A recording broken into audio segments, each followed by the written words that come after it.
우리 함께 사도신경으로 우리의 신앙을 고백하겠습니다. 나는 전능하신 아버지 하나님 천지의 창조주를 믿습니다.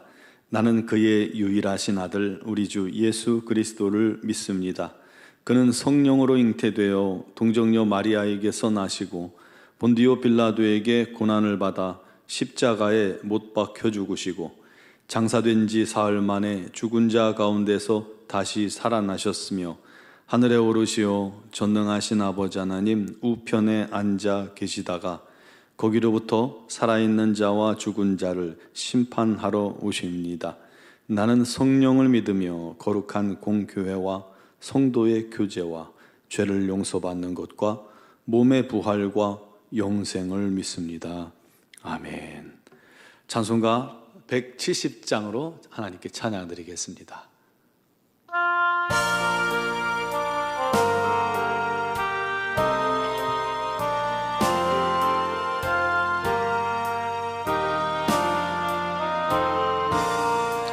내 주님은 살아계셔 날 지켜주시니 그 큰 사랑 인하여서 나 자유 얻었네. 나의 구원 되신 주님 내 소망 되신 주 항상 나와 함께 하셔 곧 다시 오시리. 나를 거룩하게 하려 주 나를 부르니 주는 내게 넘쳐 주 뜻을 이루리. 굳센 믿음 나 가지고 주 말씀 따르면 주님 다시 강림할 때 날 영접하시리. 아멘. 오늘 주신 하나님 말씀은 마가복음 16장 1절로 8절 말씀입니다. 마가복음 16장 1절로 8절까지 말씀을 봉독하겠습니다. 안식일이 지남에 막달라 마리아와 야고보의 어머니 마리아와 또 살로메가 가서 예수께 바르기 위하여 향품을 사다 두었다가 안식 후 첫날 매우 일찍이 해 돋을 때에 그 무덤으로 가며 서로 말하되 누가 우리를 위하여 무덤 문에서 돌을 굴려주리요 하더니 눈을 들어본즉 벌써 돌이 굴려져 있는데 그 돌이 심히 크더라. 무덤에 들어가서 흰 옷을 입은 한 청년이 우편에 앉은 것을 보고 놀라매 청년이 이르되 놀라지 말라. 너희가 십자가에 못 박히신 나사렛 예수를 찾는구나. 그가 살아나셨고 여기 계시지 아니하니라. 보라, 그를 두었던 곳이니라. 가서 그의 제자들과 베드로에게 이르기를 예수께서 너희보다 먼저 갈릴리로 가시나니 전에 너희에게 말씀하신 대로 너희가 거기서 배우리라 하라 하는지라. 여자들이 몹시 놀라 떨며 나와 무덤에서 도망하고 무소하여 아무에게 아무 말도 하지 못하더라. 아멘. 열왕기상 13장 20절 말씀에 보면 엘리사 선지자가 죽은 뒤에 사람들이 그를 무덤에 장사했습니다.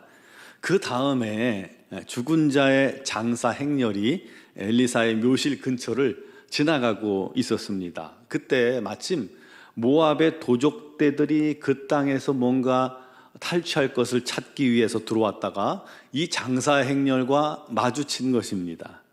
장사하러 가던 사람들이 급했죠. 살려면 도망을 쳐야 하는데 이 장사 지내다 말고 시신을 버리고 도망갈 수는 없잖아요. 고민하다가 그만 시체를 근처에 있는 엘리사 묘실에 던져놓고 도망을 친 겁니다. 그런데 놀랍게도요, 이 시체가 엘리사의 뼈에 닿자 곧 회생하여 일어났다고 말씀합니다. 죽은 자가 엘리사의 뼈에 닿는 순간 회생한 겁니다. 신기하죠?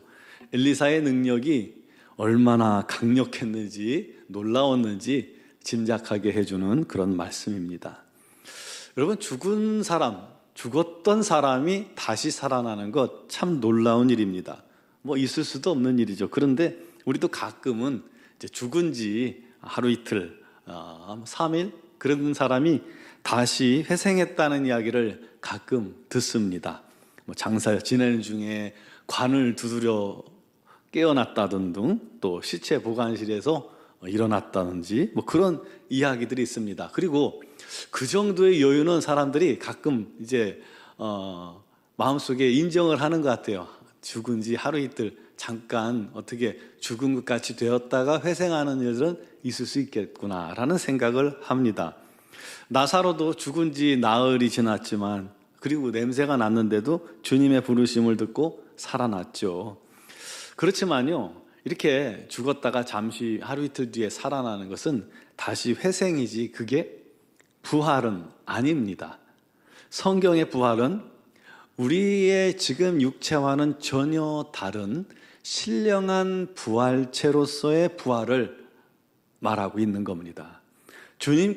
우리 주님께서 그 부활의 첫 열매가 되어주셨죠. 우리가 주님과 똑같이 그렇게 부활할지 아니면 조금 다르게 부활할지는 모르겠지만, 아무튼 신령한 몸으로 부활할 것을 우리 주님께서 말씀하셨습니다.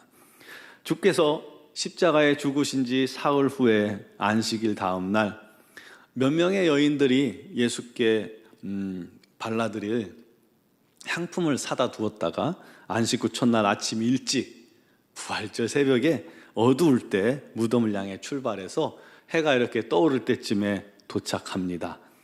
가는 도중에 여인들의 가장 큰 고민은 무덤을 막아둔 이 큰 돌을 누가 굴려줄까 하는 거였습니다. 사실은 좀 대책이 없죠. 여인들만 가면서 그 돌을 누가 굴려주리요 하고 고민을 하고 있었으니까 말이죠. 3절에 보면 서로 말하되 누가 우리를 위하여 무덤문에서 돌을 굴려주리요. 사실 예수의 무덤은 군인들이 지켰죠. 그리고 제자들이 시체를 훔쳐가고 예수가 살아있을 때 주장한 대로 다시 살 거다, 부활할 거다라고 이 제자들이 주장할 거라는 소문 때문에 이미 군인들을 시켜서 봉인까지 다 했습니다. 그러니 여인들이 가도 이 무덤 문을 열 수가 없었던 것이죠. 아무튼 여인들은 주님의 시신에 바를 그런 향품을 가지고 그것을 바를 목적으로 일단 주님께 찾아간 겁니다. 그런데 막상 도착해서 무덤을 보니 놀라운 일이 일어났습니다. 무덤을 막았던 이 돌이 이미 옮겨져 있었던 거 아닙니까?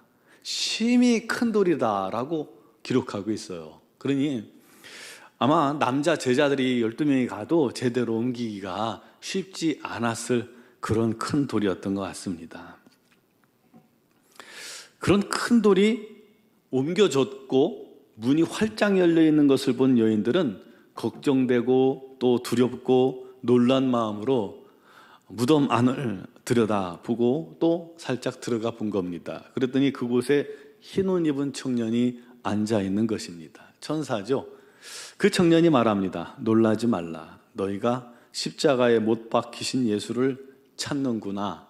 그는 살아나셨고 여기 계시지 아니하니라.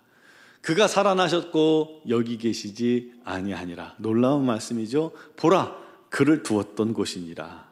가서 그의 제자들과 베드로에게 이르기를 예수께서 너희보다 먼저 갈릴리로 가시나니 전에 너희에게 말씀하신 대로 너희가 거기서 배우리라 하라 하는지라. 여인들이 너무 놀란 나머지 무덤에서 뛰쳐나왔습니다. 도망합니다. 너무 무서운 나머지 아무에게도 아무 말도 하지 못하고 달립니다. 무슨 말을 하겠어요? 제자들에게만 가서 이 사실을 전하게 됩니다. 여러분, 주님은 예언하신 대로 죽은 지 사흘 만에 다시 살아나셨습니다. 목숨이 끊어졌다가 기적처럼 다시 육신의 몸으로 회생한 것이 아닙니다. 주님은 신령한 부활의 몸을 입고 다시 살아나셨습니다. 제자들이 그 주님의 신령한 부활체를 못 알아봤어요. 3년이나 함께한 제자들이 몰라봤어요. 나중에 주님께서 눈을 열어주실 때 알았어요. 제자들이 모여서 문을 다 닫고 있는데, 잠그고 있는데 그곳에 호련히 주님 나타나셨어요. 시공을 초월하셨죠. 또 호련히 사라지셨어요. 그런가 하면 도마에게는 자기의 그 못자국을 만져보라고까지 하셨어요. 또 제자들과 함께 식사도 하셨어요. 그런데 또 시공을 초월해요. 참 신기한 몸이죠. 그런 신령한 부활의 몸으로, 전혀 새로운 몸으로 다시 살아나신 겁니다. 여러분, 이 주님의 부활은 우리의 참된 소망이요, 기쁨이요, 또 우리가 붙들 희망입니다. 우리가 주와 한 몸 되었기 때문에 우리도 예수님처럼 다시 부활할 것을 믿을 수 있는 겁니다. 여러분, 예수를 믿는 순간 예수의 십자가와 함께 예수의 십자가가 나의 십자가가 되어서 우리의 모든 죄가 사함 받은 것처럼, 우리가 믿는 순간 주님의 부활은 곧 우리의 부활이 될 것을 확증한 것입니다. 어떻게 해요? 믿음으로 주님과 우리가 한 몸 되었기 때문입니다. 여러분, 우리는 예수 안에서 반드시 부활할 것입니다. 이 땅에서는 반드시 우리가 죽지만, 우리의 육은 죽지만 반드시 부활합니다. 영생의 몸을 얻게 될 것입니다. 그날 우리 주님과 함께 부활의 몸으로 다시 일어나 영광스러운 어린 양의 혼인잔치에 참여하게 되는 것을 믿으시기 바랍니다. 그 잔치에 우리가 초대될 것입니다. 이미 초대장은 우리에게 주어졌습니다. 뭐예요? 우리 안에 있는 믿음입니다. 그럼에도 불구하고 혹시 우리 여전히 염려하고 있지 않습니까? 삶 속에서 이것저것 염려로 가득하지 않습니까? 누가 나를 위해서 이 돌을 굴려줄까? 누가 나를 위해서 열어줄까? 여러분, 우리 주님이 열어주실 것입니다. 누가 자유와 해방을 가로막는 이 돌을 내게서 굴려줄까? 우리 주님이 굴려주실 것입니다. 믿음을 가로막는 돌도 우리 주님이 다 굴려내실 겁니다. 우리의 무덤도 주님처럼 빈 무덤이 될 것입니다. 주님이 우리의 이름을 불러주셔서 영원한 천국으로 초대해 주실 것이기 때문입니다. 그날을 우리도 믿음으로 바라봅시다. 그리고 믿음 안에서 신실하게 주를 기다리는 성도 되길 바랍니다.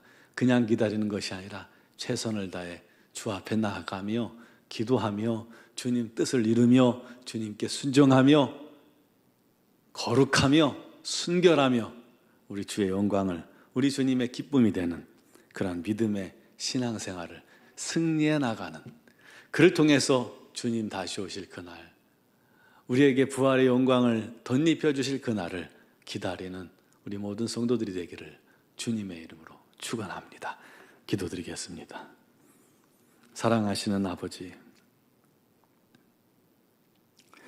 우리가 주 안에서 죄사함 받은 것처럼, 그를 통해 우리가 하나님의 자녀가 된 것처럼, 이제 우리가 예수 안에서 다시 부활하여 부활의 신령한 몸을 입고 영원토록 우리 하나님 안에서, 우리 하나님께서 예비하신 천국에서 안식하며 또 복락을 누리게 하실 줄 믿습니다.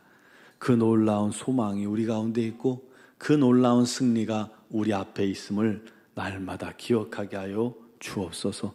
이 세상에 작은 것, 썩어질 것의 유무로 내 마음, 내 믿음이 흔들리지 않게 하여 주시고 오직 예수만 바라보며 영원히 우리에게 주어질 승리를 기억하며 이 땅에서 내가 원하는 것 비록 없을지라도 이 땅에 내 건강 비록 부족할지라도 아버지 하나님의 놀라우신 그 영광스러운 나를 기억하며 우리가 감사하고 찬양하고 기뻐하며 우리 하나님께 영광 돌리게 하여 주시옵소서.